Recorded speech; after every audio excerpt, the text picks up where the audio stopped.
नमः शिवाय सांबाय नमो लोक हितार्थिने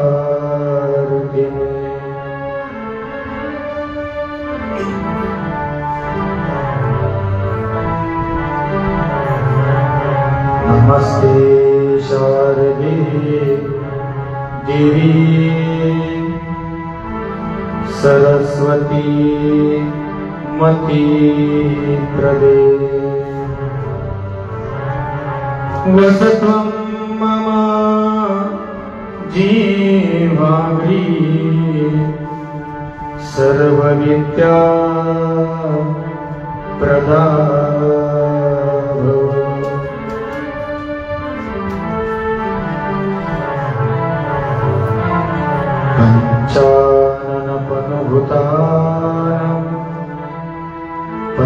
पंचाक्षरं मनुपमानं पंचसूत्रकृतो वन्दे पंचाचार्यान् जगद्गुरू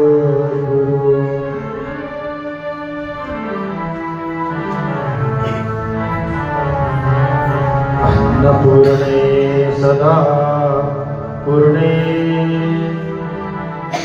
शंकर प्राण वल्लभे ज्ञान वैराग्य सिद्ध्यर्थं भिक्षां देहि च पार्वती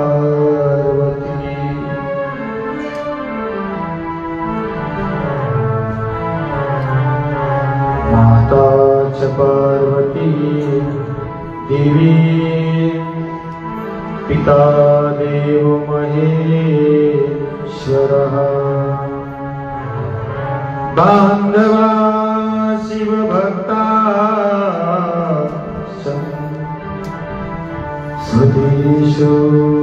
भुवनात्रयम्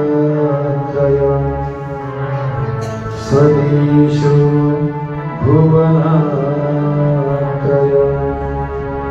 स्वदेशो भुवनात्रयम्।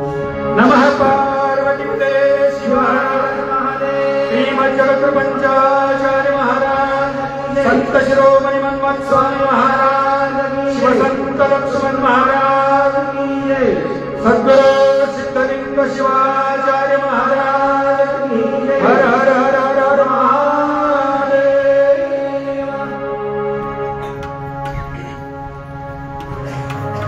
शिवलिंग तो रेणुकाचार्यापासून विश्वाराध्य जगद्गुरूपर्यंत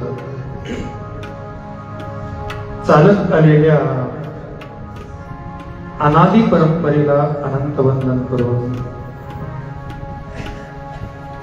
लिंगायत सद्गुरु तपोनिधी तपोरत्न पारावार दृष्टी संसार महोदधी मुक्तीचं साधन असणारे माझे सद्गुरु तपोरत्न प्रपंडित आराध्य शिवाचार्य महाराज, लिंगायत सद्गुरु रेवणसिद्ध शिवाचार्य महाराज, लिंगायत सद्गुरु राष्ट्रसंत डॉक्टर शिवलिंग शिवाचार्य महाराज, लिंगायत सद्गुरु राजलिंग शिवाचार्य महाराज यांच्या पवित्र पावन चरणाला साष्टांग दंडवत करून सद्गुरु चंद्रशेखर शिवाचार्य महाराज, वेदांताचार्य शिवाचार्य रत्न, भवमूल हरक असणारे सद्गुरु सिद्धलिंग शिवाचार्य महाराज यांच्याही पवित्र पावन चरणाला अष्टांग दंडवत करून परम पवित्र अशा भारतभूमीमध्ये आचार्य उपाचार्य पदावर आरूढ असलेल्या सर्व आचार्य उपाचार्य यांच्या दिव्य चरणाला या ठिकाणी अनंत प्रणिपात करून मनमध्वादी पावन संत जगज्योती महात्मा बसवेश्वर, वैराग्य तपोनिधी शिवसंत लक्ष्मण महाराज यांच्याही पवित्र पावन चरणाला साष्टांग दंडवत करून माझे ज्ञानेश्वर माऊली जगद्गुरु तुकोबाराय, नामदेव एकनाथ आदी सर्व संतांच्या पवित्र पावन चरणाला नतमस्तक होऊन या इटोली शिवक्षेत्राचा अधिष्ठान स्वरूप असलेल्या भगवान महादेवाला साष्टांग प्रणिपात करून या इटोली गावाचं असणारं एक भूषण आमचे सर्व वीर माहेश्वर मंडळी शिरोभूषण असणारी, त्यामध्ये आमच्या सोबत बऱ्याचशा कार्यक्रमाला आमचे वीरभद्र स्वामी, श्यामलिंग स्वामी होते आणि जे जे काही माहेश्वर मंडळी आहेत त्यामध्ये माता वर्ग, सर्व माहेश्वर जंगम वर्ग यांच्या पवित्र पावन चरणाला या ठिकाणी नमन करून या गावाला विशेषत्वानं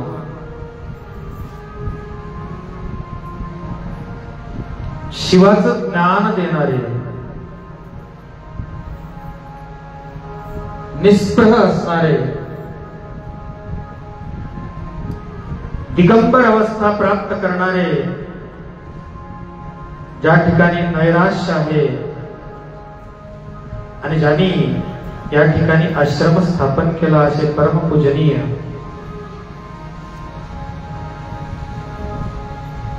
देवानंदजी महाराज यांच्याही पवित्र पावन चरणाला या ठिकाणी वंदन करून या शिवानुभव मंडपाच्या स्टेजवर उपस्थित असलेले,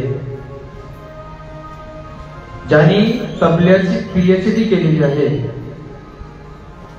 असे आमचे माहेश्वर मूर्ती तबला विशारद योगेश स्वामी अंबाजोगाईकर, तसंच संगीत विशारद संगीत अलंकार आमचे लिमराज पाटील, राम वडगावकर, पंचक्रोशीतून आलेली सर्व सद्भक्त मंडळी,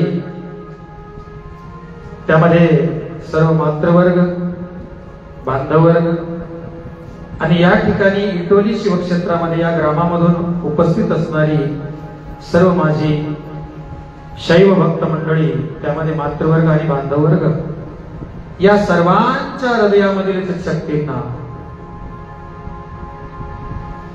पुनश्च एकदा या ठिकाणी अभिवादन करून आजच्या या प्रथम पुष्पसेवेला आपण सुरुवात करूया.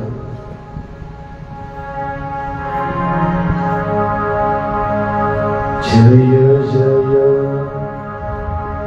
शिव शंभो,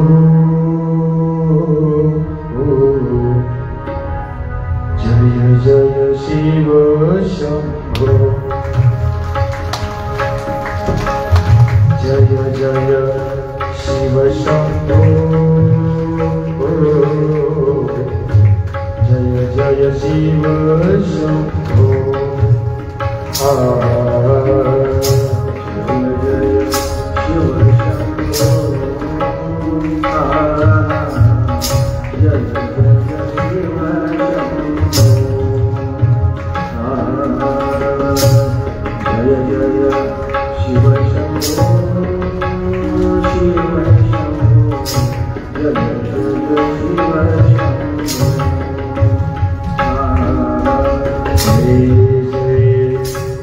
शिव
परममंगल प्रसंगी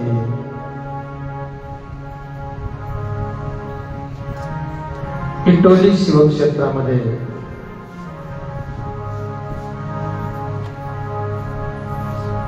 सद्बुद्धीनं शिवार्पण बुद्धीनं आयोजित केलेला एक शिव समारंभ। आजचा मुहूर्त बघा महाराज, ज्या ठिकाणी आषाढ आहे, चातुर्मास सुरू झालेला आहे आणि त्या चातुर्मासामध्ये शुक्ल पक्ष नवमी तिथी आजची, ज्या ठिकाणी नवविधा भक्ती स्वरूप आणि नवविधा भक्तीचं असणार फलश्रुती रूप असणारा आजचा परमसुदी तिथी रूपाने आणि वास्तव रूपानं पाहायला गेला तर त्या ठिकाणी गुरुवार आहे, ज्या ठिकाणी गुणातीतम रूपातीतम, गुणाच्याही पलीकडं आणि रूपाच्याही पलीकडं, आणि असा हा परम वासर आणि अशा परमसुदिनी या इटोली शिवक्षेत्राचे वीर माहेश्वर मूर्ती असणारे आमचे गजानन स्वामी अर्थात दाभेकर सज्जन हो, माणसानं जो काही ईश्वरानं प्रत्येकाला दिलेला जन्म जो आहे तो मानव रूपाचा आहे आणि तो मानव रूपाचा जो काही जन्म आहे तर तो इतर योनीपेक्षा काहीतरी विशेषत्वाचा आहे। जे अंडज श्वेतज आणि उद्भिज खाणी आहे, चतुर्विध खाणीमधून त्यामध्ये असणार बुद्धी आणि वाचा इतरांना कमी दिलेली आहे, पण तेच जारज खाणीमधून उत्पन्न झालेला जो मानव प्राणी आहे, त्यामध्ये स्त्री असेल पुरुष असेल, त्या जारज खाणीमध्ये असणार वाचा आणि बुद्धी ही शिल्लक दिलेली आहे आणि बरेचसे जन्म घ्यावे त्यावेळेस मानव रूप प्राप्त होतं महाराज। आमच्या परमर्शाने सांगितलं, ज्या ठिकाणी दोन्हींचा समभाव होतो, पाप आणि पुण्य, अनेक जन्म प्राप्त का मनसी, तरी कर्म धर्म हीन वर्तता जनासी, दुःख भोगणे लागे तयासी, मनोने होती जन्म फेरे। परमरसामधून सांगितलं आम्हाला की बाबा रे, कर्म धर्म हीन वागल्याच्या नंतर जन्म फेरे प्राप्त होतात आणि त्यात पापाचरण थोडं कमी असून पुण्याचरणाची थोडी पायरी जर शिल्लक असेल तर मानव योनी जन्माला येतो। आणि मानवाचा जन्म कशासाठी आहे महाराज? मानवाचा जन्म असणारा कशासाठी आहे? एकमेकांचे धुरे कापण्यासाठी, एकमेकांना असणार खाली ओढण्यासाठी, एकमेकांची असणारी निंदा नालस्ती करण्यासाठी, का एकमेकींना बोट मोडून कडाकडा शिव्या देण्यासाठी? सज्जनो, हा जो काही मानव जन्म आहे हा परोपकारासाठी जन्माला आला। मानव जन्म कशासाठी? परोपकार करण्यासाठी। अरे कुत्रही पोट जगत, तेही दुसऱ्या रस्त्याने जात, या घरी त्या घरी तोंड घालत, मग कोण ना कोणतरी काही ना काहीतरी टाकतं आणि पोट जगतं. सज्जन हो, जगण्यासाठी खा, खाण्यासाठी जगू नका. नमः पार्वतीपते शिवाय. माझ्या शब्दाकडे लक्ष द्या. जगण्यासाठी खा, नुसतं खाण्यासाठी जगू नका. आणि त्या असणाऱ्या अन्नामधून जी काही शुद्ध असणारी प्रवृत्ती आहे ती प्राप्त करण्याचा प्रयत्न करा सज्जनो. आणि ती जर सद्बुद्धी प्राप्त झाली तर जगावर परोपकार करण्याचं असणारं ध्येय जे मानव कल्याणाचं आहे, मानव जन्माचं आहे, पुन्हा ते तुमच्या पुढं प्रगट होईल आणि त्याला तुम्ही आनंदाने स्वीकारावे. नव्हे सद्बुद्धी रूपानं आणि सहज भावनेनं त्या ठिकाणी तुम्ही प्रगट करायला आणि ते कार्य करायला लागाल.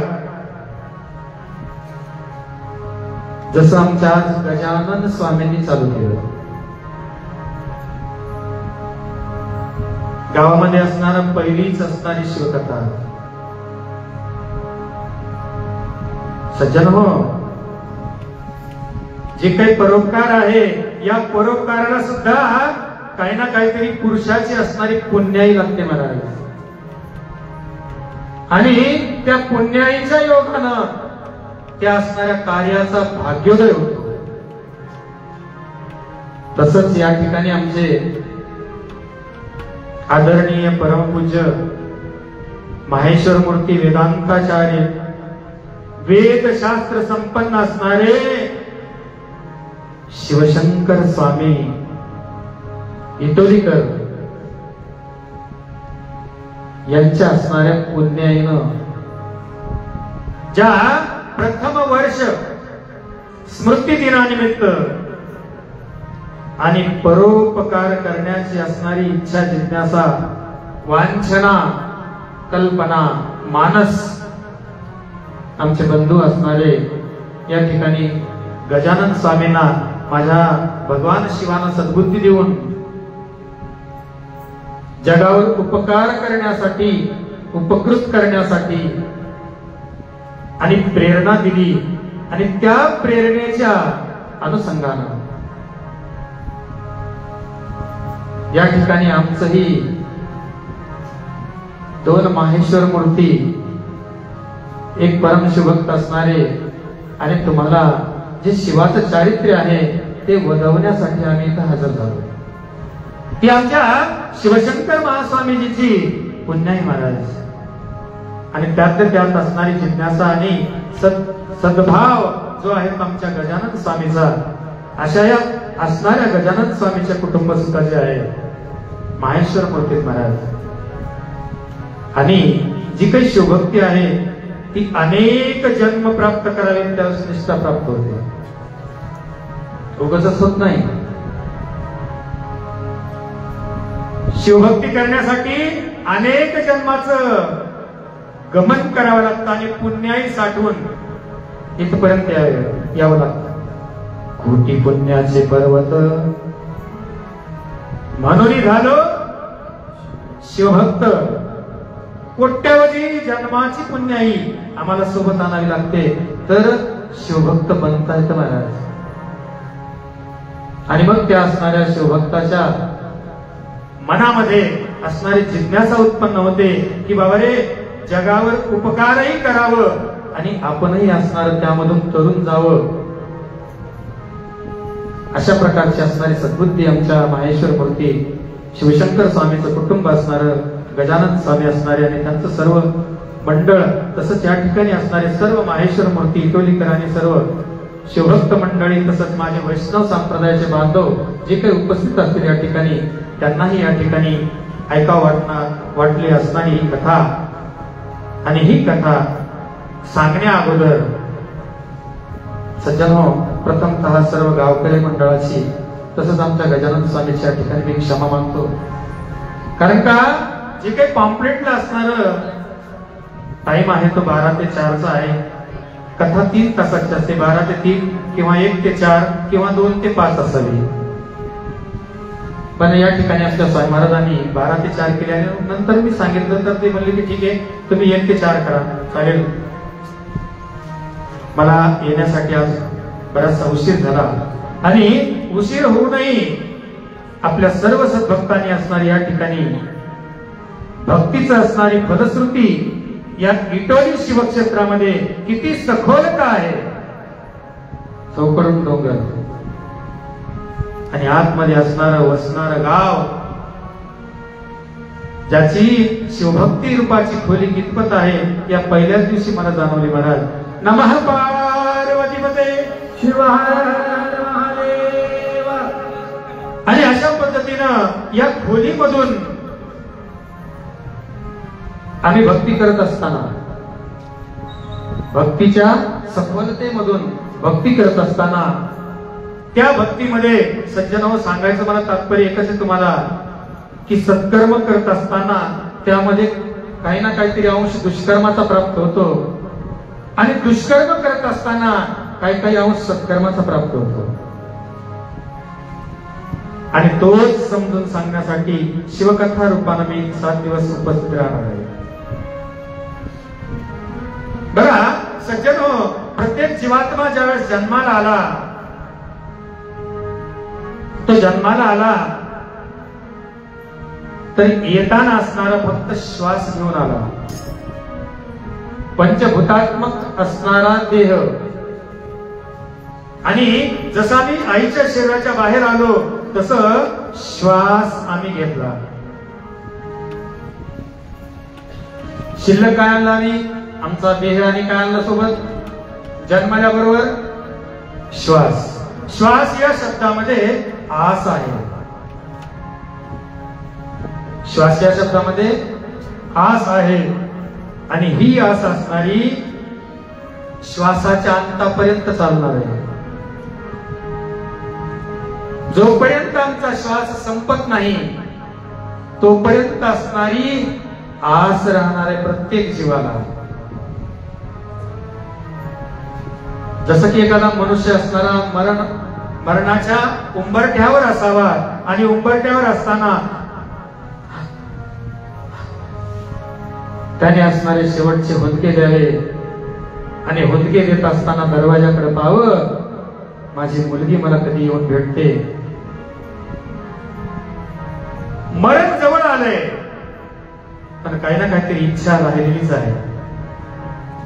आणि अशी असणारी जी काही इच्छा आहे ती मरणाच्या अंतापर्यंत महाराज. प्रत्येक जीवाला असणारं पंच तन्मात्रांनी ग्रासलेलं आहे. त्याच्यामध्ये शब्द आहे, स्पर्श आहे, रूप आहे, रस आहे आणि गंध आहे. अशा या पंच तन्मात्रांनी मुक्त होत प्राप्त करून या तन्मात्रा हा जीवात्मा आणि स्वतःच शिवात्म रूप करण्यासाठी निघालेला आहे. ब्रह्मपुरीहून आलेला हा जीवात्मा या मायापुरीमध्ये लाळ घोटत बसला. काय प्राप्त झालं? ज्यावेळेस असणार ती बाळांतीन झाली माऊली आणि दाई रूपाचा किंवा डॉक्टर रूपाचा माणूस जवळ येऊन नाळ कापला, बाळाचा श्वास चालू झाला, त्याच वेळेस त्याने सांगितलं केव्हा केव्हा केव्हा. जो सोहम सोहम करणारा गर्भामध्ये असणारा जीवात्मा तो या कलियुगाच्या असणाऱ्या हवेला लागला. हीच बुद्धी पालटली महाराज. मी केव्हा म्हटलो, केव्हा केव्हा केव्हा केव्हा केव्हा म्हटलो मी. आतमध्ये असताना त्यांनी सांगितलं, रे देवा तू जो आहेस तो मीच आहे, तू जो आहेस तो मीच आहे, मला बाहेर काढ, माझा असणारी मुक्ती दे मला या गर्भवासातून, मी तुला विसरणार नाही. तोच जीवात्मा शरीराच्या बाहेर आला माऊलीच्या माझ्या आईच्या. त्यावेळेस बुद्धी पालटली महाराज. केव्हा केव्हा म्हणायला लागला कोहम कोहम. आणि अशा असणाऱ्या कोहम म्हणणाऱ्या जीवात्म्याला या मायापुरीमध्ये लाळ घोटत असणाऱ्या जीवात्म्याला रस्ता दाखवण्यासाठी आणि आमच्या व्यास महर्षींनी अनेक पुराणांची असणारी रचना केली की त्याला सत्कर्मामध्ये दुष्कर्म आणि दुष्कर्मामध्ये सत्कर्म कसं असतं हे समजून सांगायचंय महाराज. मानव प्राणी म्हणून जन्माला आला, वैष्णव माझा बंधू वैष्णव म्हणून जन्माला आला, माझा शैव बंधू म्हणून जन्माला आला.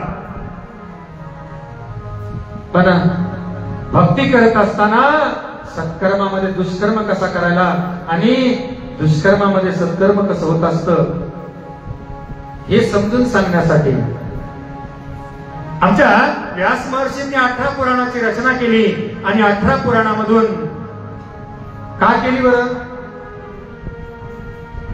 18 पुराणाची रचना का केली आमच्या व्यास महर्षींनी? सज्जनो, कारण एकच होतं. अष्टादश पुराणेषु व्यासस्य वचनं द्वयम् परोपकार पुण्यहं पापाय परपीडनः. व्यासाला 2 प्रश्न पडले होते, पाप म्हणजे काय आणि पुण्य म्हणजे काय. आणि या पाप पुण्याची असणारी दरी दोघांमध्ये काय भेद आहे हे जगताला समजून सांगण्यासाठी अष्टादश पुराणेषु 18 पुराणांची असणारी रचना केली महाराज माझ्या व्यास महर्षी. आणि व्यास महर्षींनी रचना करत असताना त्या रचनेमधून जो मानव प्राणी जन्माला आला त्या मानव प्राण्याला जीवाचं शिवत्व करण्यासाठी आणि ध्येय गाठण्यासाठी, गंतव्य स्थान प्राप्त करण्यासाठी मार्ग टाकून दिला तो भक्ती कर्म उपासनाचा. कर्म आणि उपासना, कर्मामध्ये भक्तीचं रूप आहे. आणि अशा या कर्म आणि उपासनेच्या सांगाड्यावर 2 चाकाच्या गाडीवर असणारा हा जीवात्मा शिवात्म्याच्या भेटीला चालला. आणि असा हा कर्म आणि उपासनेच्या सांगाड्यावर बसणारा जीवात्मा शिवाच्या भेटीला जात असताना त्यामध्ये जे काही कर्म करायला लागला ते उपकाराचं असलं पाहिजे, पुण्याचं असलं पाहिजे हे समजून सांगण्यासाठी आमच्या व्यासानी असणारी 4 पद्धती तयार केली. आणि ती 4 पद्धती म्हणजे 4 पुरुषार्थ महाराज. आणि जे 4 पुरुषार्थ आहेत त्याच्यामध्ये पहिला असणारा पुरुषार्थ म्हणजे धर्म. पहिला पुरुषार्थ कोणता आहे? धर्म आहे. सज्जनो, प्रत्येक गोष्ट धर्माशिवाय होत नाही. हा जीवात्मा जो आला तो पहिल्यानं धर्मरूपाने जन्माला आला.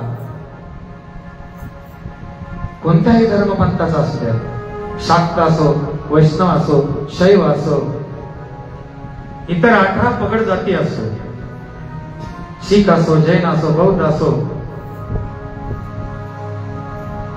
ख्रिश्चन असो, ईसाई असो, मुस्लिम असो, आणि सगळ्यांचं गंतव्य स्थान दाखवण्यासाठी धर्म सांगितला. कारण का प्रत्येक माणसाला पहिले धर्म असावा. आणि धर्माची माहिती असणारी आमच्या ब्रह्मपुराणात दिली. पहिल्या 18 पुराणापैकी पहिलं पुराण ब्रह्मपुराण. त्या ब्रह्मपुराणानं दिली. कारण का कोणतीच गोष्ट धर्माशिवाय होत नाही.